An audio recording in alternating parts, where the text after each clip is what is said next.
অতিবৃষ্টিতে পটুয়াখালীতে কৃষকদের চাষ করা 90% জমির বাদামই নষ্ট হয়ে গেছে। এতে 10 কোটি টাকার ক্ষতি হয়েছে বলে দাবি কৃষকদের। ফলে দুশ্চিন্তায় দিন কাটছে তাদের। পটুয়াখালী থেকে স্টাফ রিপোর্টার মুফতি সালাউদ্দিনের তথ্যচিত্রে জানাচ্ছেন নাদিরা সুলতানা।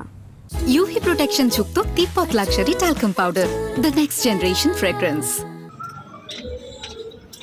চলতি মৌসুমে পটুয়াখালীতে ৭,৬৬৭ হেক্টর জমিতে বাদাম আবাদ করা হয়েছে, কিন্তু গত ২৮ এপ্রিল থেকে ৪ মে পর্যন্ত অতিবৃষ্টিতে পানিতে তলিয়ে যায় বাদাম ক্ষেত। এর মধ্যে মাত্র ৭২১ হেক্টর জমির বাদাম ঘরে তুলতে পেরেছেন চাষিরা। ক্ষতিগ্রস্ত হয়েছেন ১,৫৮৮ জন কৃষক এবং ক্ষতির পরিমাণ দাঁড়িয়েছে ১০ কোটি টাকার বেশি।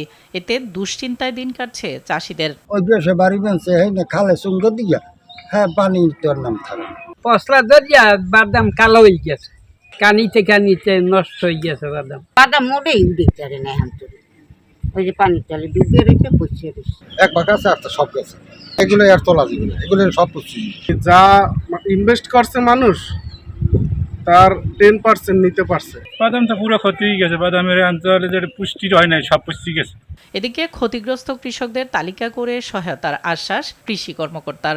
পুরো জমিগুলোই কিন্তু পানির নিচে চলে গেছে এবং কৃষক কিন্তু কোনো বাদামের উত্তোলন করতে পারে না এই পানির জন্য।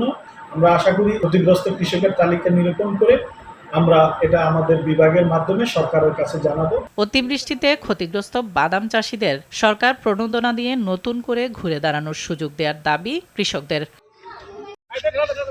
নাদিরা সুলতানা, RTV।